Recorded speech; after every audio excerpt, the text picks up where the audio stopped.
Hi everybody, this is Algebra 1, Lesson 1, and this lesson covers addition and subtraction of fractions and lines and segments. Alright, so first we're going to start with some addition of fractions. And we can add fractions easily if they have the same denominator, but when fractions have a different denominator, then we have to find a common denominator.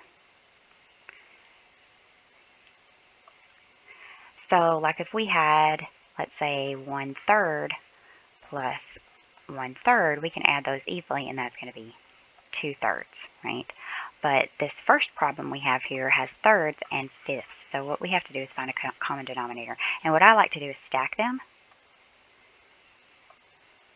So I'm going to stack these up. I'm going to put 1/3 plus 2/5. And then I'm going to find a new denominator. So I'm going to change these fractions. So I need a number that I can multiply 3 times something and 5 by something and get that number. The easiest way to do it is just multiply those two numbers together, the number on the bottom and the other number on the bottom. So 3 times 5 would be 15, so that's my new common denominator. Now whatever I did to the bottom of a fraction, I have to do the top of a fraction as well. So for this one, I said 3 times 5 equals 15, so I have to do the same thing to the top. So 1 times 5 is 5. And on this one, I said 5 times 3 makes 15, so I have to do the same thing to the top. So I have to multiply times 3, so 2 times 3 makes 6. Now I have 15ths on the bottom, so it's 5 15ths plus 6 15ths, and that would be 11 15ths. All right, and most of this should be review. All right, so this next one, erase this line out of my way there. Actually, I'm going to erase this whole problem. It's in the way.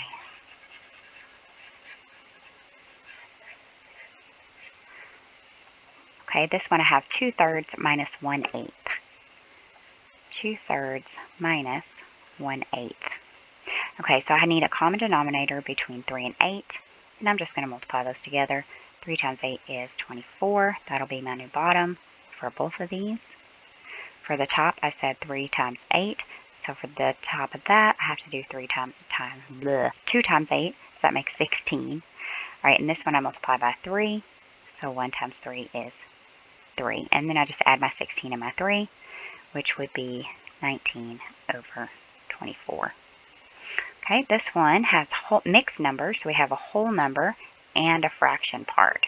Okay, so we've got 13 and 3/5 plus 2 and 1/8.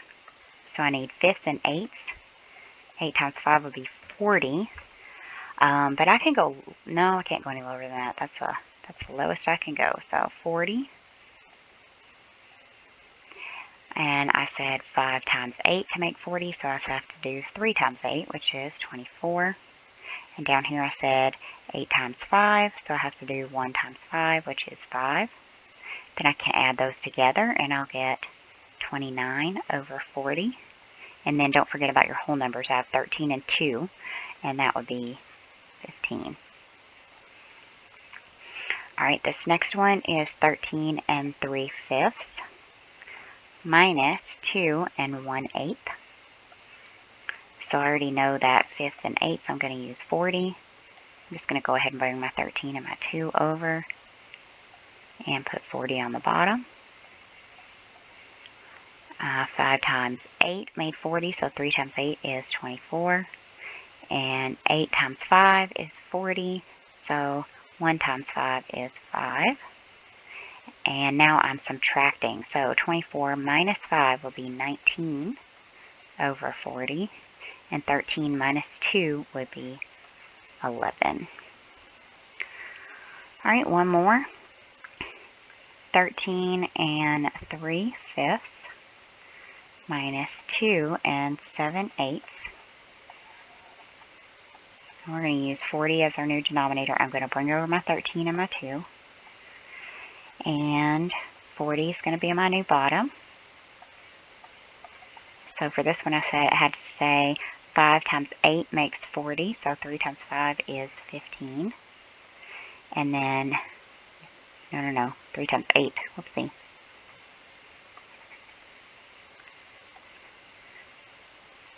Yeah, I said 5 times 8, so I got to do times 8 right there. 3 times 8 is 24. You don't want to get mixed up. All right, and then 8 times 5 is 40, so 7 times 5 is 35. Okay, and now we have to subtract. But we can't subtract 24 minus 35, so what we're going to have to do is borrow from this 13, from this whole number. When we borrow, we make that a 12, and we bring a 1 over. But we don't have 1 right here. We have 40. We take our 1 that we borrowed, our 1 whole, and we chop it into 40 pieces. So the easiest way to think of this is you're just going to make your whole number 1 less, and then you're going to add your 40 to your 24, and you get 64. Okay, because we have 1 whole, but that 1 whole is an extra 40, because we cut that into 40 pieces. How many 40ths are in 1 whole? 40 of them. We already have 24 right here, so 24 plus 40 makes 64. Now we can subtract 4 minus 5. Can't do that. We got to borrow right here. 14 minus 5 would be 9. 5 minus 3 would be 2. So we have 29 over 40. And then 12 minus 2 would be 10. All right. And hopefully this is just review and you've already done this before. Okay, so now we're going to talk about lines. It's impossible to draw a mathematical line because a mathematical line is a straight line that has no width and no ends. And we can name mathematical lines. So this is just a representation of the line. We've just graphed the line. So this is a graph of the line because the line, this has a width, but a mathematical line has no width. And it goes on, these arrows mean that it goes on forever in either direction. So we could name this line by any 2 points. So we could call this line AX. We could call it AC. Or we could call it XC. Okay, so any 2 points on that line. And we can just put that little symbol over top of it. It just looks like a little tiny line over top of it. So this is called a line, and it goes on forever and ever in either direction. And a point is any dot on that line. All right, this is called a line segment.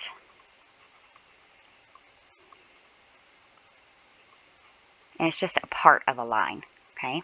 And this one, we only have 2 points on it, so we're going to name this one MC. And you just put a little line over it to show that that's MC. So that's a segment, and that is a line. Line goes on forever in both directions. Segment does not. All right, so here are some practice, some example problems. 1.1 has us add. So we've got a subtraction right here now, and an addition. So we need to be careful. So I'm going to do this first part. I'm going to do this part first, then I'm going to add. Okay. So I'm going to do my first part first, then add. All right, so I have 10 over 11 minus 5 over 6. All right, I need a common denominator between 11 and 6, which is going to have to be, just multiply them together, 66. So for this one, 11, I said 11 times 6, so I need 10 times 6, which would be 60. And then that was times 11, so that would be 55. I need 60 minus 55, so that would be 5 over 66. Now I have to add on this 1/3 right here. So I need to find a common denominator there. And that'll be 66, because 3 will go into 66. All right, so this one just stays the same. I didn't change it. I said 66 times 1, so 5 times 1. This one, I have to multiply times 22 to get 66. 3 times 22. So I have to do the same thing on the top, so 1 times 22. And now we're adding, so that would be 27 over 66. All right, let's try another one. Segment AC measures 10 and 1/4 units. So I'm going to go ahead and write that on here. AC is 10 and 1/4. That means from here to here is 10 and 1/4.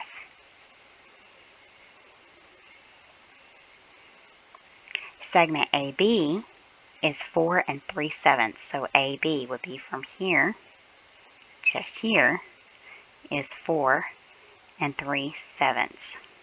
Find BC. So they want us to find this piece right here. Alright, so for these you have to figure out if you got to add or subtract. This one we're going to subtract. We're going to take this whole length and we're going to subtract off. We're going to take the whole length right here and subtract that piece off, and that'll tell us what's left. So we need 10 1/4 minus 4 3/7. Alright, so 7 times 4 would be 28. That's going to be our new bottoms. 28, 28, and I said times 7, so the top has to be times 7. 7 times 1 is 7. And this one I said times 4. 7 times 4 is 28. 3 times 4 is 12. Okay, now I have to subtract. I can't subtract 12. Can't do 7, take away 12, so I have to borrow from this 10, make it a 9. And then remember, you just add your bottom and your top. So 7 7 is 14, 15. That would be 35. 28 plus 7 is 35. Alright, now I'm going to do 35 minus 12. 5 minus 2 would be 3. 3 minus 1 would be 2. So I got 23 over 28. And now don't forget your whole number. 9 minus 4 is 5. Okay, so that's the answer to that one. Oops. And that's it for the example problems, and that is it for lesson 1. Thanks for watching.